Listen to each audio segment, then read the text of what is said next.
Hello friends, आप सभी को स्वागत है मेरा यूट्यूब चैनल पर। आज हम बात करेंगे कंपनी की मालिक के बारे में। ये ओनर कौन होते हैं, प्रमोटर कौन होते हैं, सीईओ, को फाउंडर, ये जितने भी लोग होते हैं कंपनी के साथ जुड़े होते हैं वो मेनली जुड़े होते हैं, जिनके ऊपर कंपनी की सारी कामकाज जुड़े होता है या फिर डिपेंड करता है। ज़्यादातर वो ज़्यादातर रिस्पॉन्सिबल भी होते हैं कंपनी के ग्रोथ के रिलेटेड, या फिर बदनाम जितने भी कंपनी होते हैं वो भी प्रमोटर के हिसाब से भी होते हैं। और प्रमोटर कोई गलती करता है या फिर कोई इलीगल काम करता है तो कंपनी डूब जाता है, और अच्छी काम करता है तो कंपनी आगे जाता है। तब देखिए, जब आप इस कंपनी के बारे में कुछ कंपनी के बारे में पढ़ते हो या फिर देखते हो, रिसर्च करते हो, तो आपको उस कंपनी की मकसद क्या है आपको पता होना चाहिए। और जो प्रमोटर होल्डिंग होती है वो 50 से ज़्यादा होने को एक अच्छी निशानी माना जाता है, और उससे भी ज़्यादा तो बहुत अच्छी है। और देखिए, जैसे और कुछ कंपनी ऐसे भी होते हैं जिनका प्रमोटर खुद सब कुछ बेच कर चला जाता है, उसके बाद जो कंपनी बहुत आगे जाता है, ग्रोथ करता है, क्योंकि जो मैनेजमेंट होती है कंपनी का वो एक भरोसेमंद आदमी पर छोड़ के चला जाता है, और वो आदमी उस कंपनी को बड़ा करता है। जैसे कि HDFC बैंक हो गया या फिर ITC का देख लो, उसका प्रमोटर का होल्डिंग 0 है, फिर भी वो कंपनी कितने बड़े हैं आपको उसका अंदाजा भी होगा।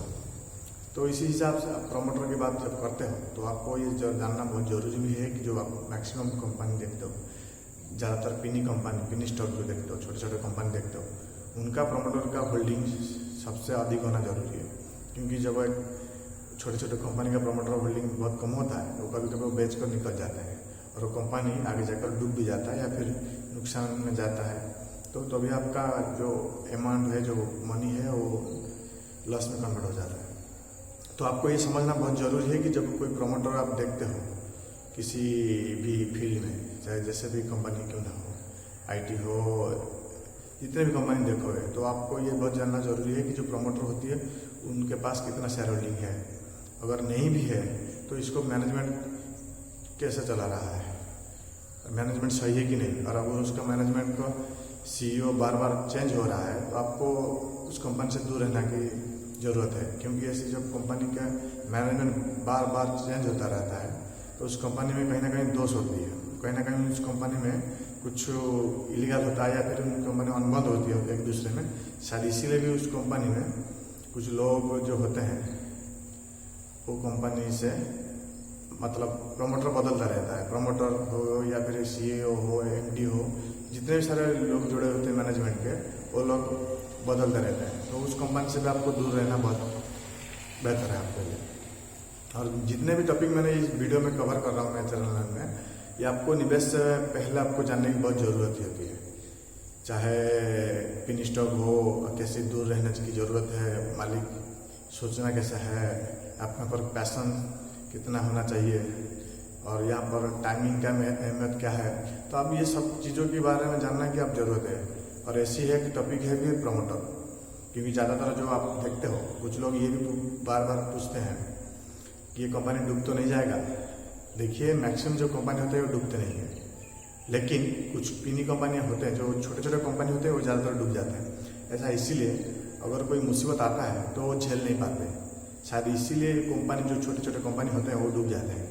और जब आप ऐसी छोटे छोटे कंपनी पर आप निवेश करते हो तो आपको हमेशा रिस्क जो है बहुत कम लेने की ज़रूरत है, और उस पर आपको काम करने की बहुत ज़रूरत है। अगर आप किस कंपनी पर निवेश करते हो, छोटे कंपनी पर, तो आपको डायरेक्टली फुल अमाउंट इन्वेस्ट करने की ज़रूरत नहीं है।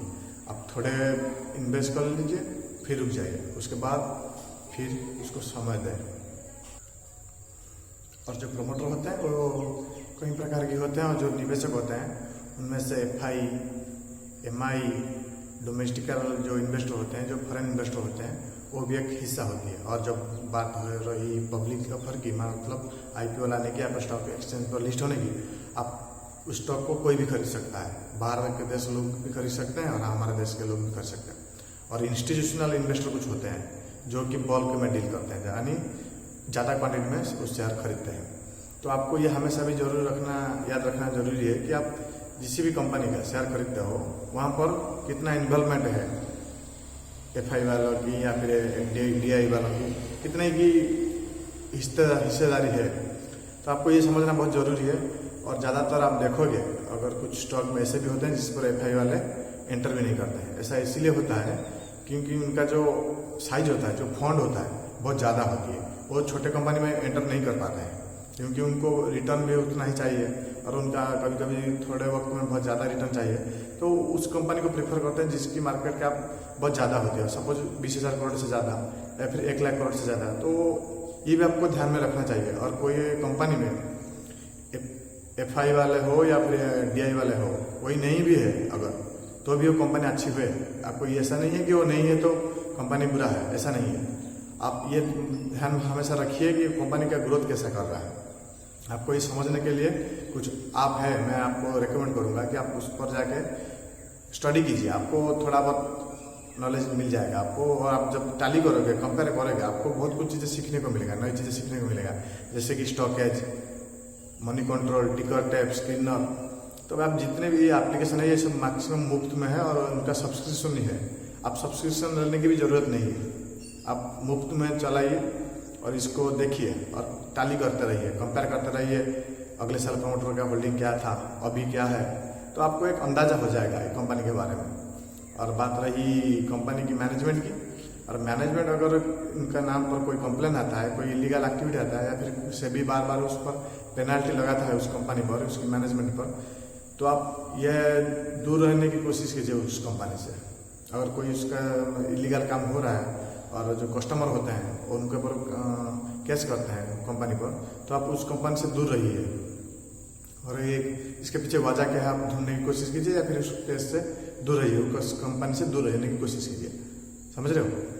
तो बात ये रही ओनर की बात। और आप जितने भी चाहोगे सीखने के लिए धीरे धीरे, और जो प्रमोटर होती है उसकी शेयर की पैटर्न जो होती है, तो आप देखना ये जरूरी है कि वो पैटर्न घटा रहा है या फिर बढ़ा रहा है या फिर स्टेबल होकर रख रहा है। तो आपको ये जानना बहुत जरूरी है। सपोज किस स्टॉक कंपनी की, सॉरी किस कंपनी की प्रमोटर होल्डिंग 60% था, तो अभी घटकर 50% है, तो भी चलेगा, आपको डरने की जरूरत नहीं है। अगर 60 था और वो 70 तक गया है तो भी अच्छा है। लेकिन कोई कंपनी का प्रमोटर 70% तक था लेकिन घटकर वो 20% तक चला आया है, तो कहीं ना कहीं ये कंपनी का जो ओनर है, जो प्रमोटर है, वो बेचना चाहता है उस कंपनी को। और कभी कभी या इस ट्रैप में कुछ लोग जो निवेश करते हैं, नए लोग, तो उनका पैसा रुक जाता है वहीं पर, वही स्टॉप हो जाता है। तो आपको ये हमेशा भी ध्यान देना जरूरी है कि जो मालिक होती है, जो प्रमोटर होते हैं, उनका परसेंट क्या है, उनका परसेंट जो अभी अवेलेबल है वो कितना सही है या फिर कितना गलत है, और वो बार बार उसका शेयर बेच रहा है या फिर जो प्लीज। हाँ, यहाँ पर एक भी और बात जानना आपको जरूरी है, जो उनका प्रमोटर जो कुछ होते हैं उनका शेयर को प्लीज कर देते हैं। तो ये जो प्लीज होते हैं, अगर ये कम हो रहा है धीरे धीरे वक्त के साथ साथ तो अच्छा है, और बिल्कुल भी नहीं है प्लीज तो और भी बेहतर है। लेकिन जो प्रमोटर बार बार प्लीज को बढ़ा रहा है, तो उस कंपनी से आप दूर रहने की जरूरत है, क्योंकि ऐसी जो कंपनी होती है वो बैंक करप्सी कगार पर खड़े हो जाते हैं आगे जाकर, और ये मुनाफा नहीं दे पाते हैं और ये डूब जाते हैं। समझ रहे हो? तो आपको इसी कंपनी से दूर रहने की बहुत ज़रूरत है। और बाकी रहा, जितने भी आप देखोगे कंपनी, उनका प्रमोटर का जो आता है स्टेटमेंट आता है, जो क्वार्टरली रिजल्ट में, आप उसको पढ़कर उसका क्या सोच है, आप तो डायरेक्ट बात कर नहीं कर सकते हो ना किसी भी प्रमोटर के। आप छोटे इन्वेस्टर हो तो उनके लिए बात है। अगर कोई कंपनी के जो एनुअल रिपोर्ट आता है या फिर क्वार्टर रिजल्ट आता है, उनका एक प्रमोटर का एक स्टेटमेंट होता है, आप पढ़कर उनकी सोच क्या है, वो कंपनी क्या चाहता है, कंपनी की फ्यूचर किस प्रोजेक्ट पर काम करना चाहता है, आपको पता चल जाएगा। तो आप इसको भी पढ़कर बहुत कुछ सीख सकते हो, या फिर उनकी इंटरव्यू भी देख सकते हो यूट्यूब में।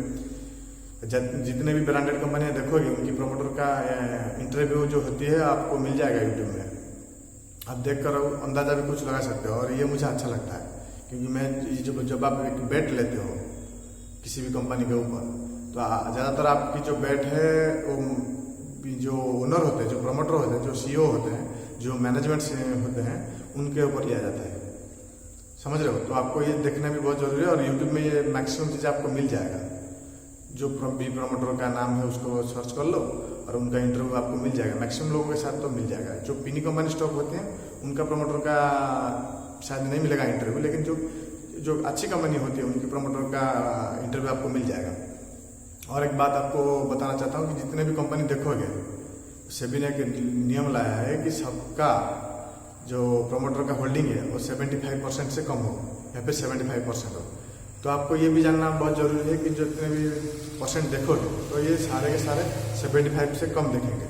और ये कहा जाता है कि 55% से ज़्यादा हो तो अच्छा है और कम ही होगा तो भी चलेगा। कुछ कंपनी ये बात तो आपको जानना बहुत जरूरी है कि कंपनी कितना बड़ा है, ये आपको जानना बहुत जरूरी है। अगर कंपनी 100 करोड़ का है, प्रमोटर होल्डिंग 50% है, तो उसका वैल्यू जो होती है 50 करोड़ का होता है। और वही कंपनी आगे जाकर 1 ट्रिलियन बन जाता है, 100 बिलियन बन जाता है, या फिर जितने भी बिलियन बनता है, तो उसी हिसाब से उसका वैल्यू होगा। आज आप देखोगे तो जो कोका कोला का है, उनका वारन बफेट के सर के पास कोका कोला का 5% हिस्सा है, समझ रहे हो। और अमेजन का भी 5% हिस्सा है। आज अमेजन $1 ट्रिलियन की कंपनी है, समझ रहे हो। तो आप कंपनी की वैल्यू भी क्या है, मार्केट कैप कितना है, वो भी आपको जानना बहुत जरूरी है। और कोई 30 का भी कोई कंपनी प्रमोटर होल्डिंग 30% का भी है तो भी बेहतर है, तो भी अच्छा है। कि अगर आज उस कंपनी की वैल्यूएशन 10,000 करोड़ है और आगे जाकर 1 लाख करोड़ हो जाएगा, तो उसका जो प्रमोटर का होल्डिंग वो 30,000 करोड़ हो जाएगा। तो आपको कंपनी का मार्केट कैप कितना है आपको जानना बहुत जरूरी है। और कंपनी बार बार प्रमोटर होल्डिंग बढ़ा रहा है या फिर कमा रहा है, तो आप उससे कंपनी से भी दूर रहिए। क्या होता है कभी कभी कि जो ये तो एक मतलब ये कि इलीगल है, जो प्रमोटर होल्डिंग जो बेचते हैं, पंप एंड डंप करते हैं, प्रमोटर कभी कभी करते हैं, और इसके लिए सभी भी पेनल्टी लगाता है उन पर, प्रमोटर पर भी लगाता है, समझ रहे हो। तो आपको ये भी जानना बहुत जरूरी है कि कभी कभी प्रमोटर क्या चाहते हैं, आके रजिस्टर कर देते हैं, सिर्फ IPO आके कंपनी स्टॉक मार्केट में NSE में BSE में रजिस्टर कर देते हैं। उसके बाद वो बेचकर उनका जो परसेंट है, उनका जो पैसा है वो लेकर भाग जाते हैं। तो आपको ये भी जानना बहुत जरूरी है। जब आप एक IPO के अप्लाई करते हो तो आपको इस पर ध्यान रखने की जरूरत है। जैसे कि अभी फिलहाल मैं देख रहा था कि जोमेटो का जो प्रमोटर होल्डिंग है वो 0 हो गया है। तो इसका मतलब यही है कि जो उनका जो फाउंडर होते हैं, जो CEO होते हैं, वो बेच उनके कंपनी का शेयर जितने भी उनके पास था, वो मालिक वो निकल चुका है। और उसको कौन मैनेज करेगा, ये एक मुश्किल का काम है, समझ रहे हो। तो आपको ये बहुत जानना बहुत जरूरी है कि जब कोई एक कंपनी का प्रमोटर निकल जाता है तो उस कंपनी को कौन चला रहा है, ये बहुत अहमियत हो जाता है। तो आपको ये भी ध्यान में रखना बहुत जरूरी होता है। आशा करता हूँ ये वीडियो आपको अच्छी लगी होगी, और ऐसी वैल्यूएबल वीडियो के लिए या फिर इन्फॉर्मेशन के लिए आप मेरे चैनल को सब्सक्राइब कीजिए और आप दोस्तों के साथ शेयर कीजिए। और नए निवेशकों को ये बात आपको कहना चाहता हूँ बार बार, आप छोटे रिस्क से काम लीजिए, बहुत ज़्यादा जब आप किसी कंपनी में निवेश ना करें। ये रिक्वेस्ट है आप सभी को। Thank you all.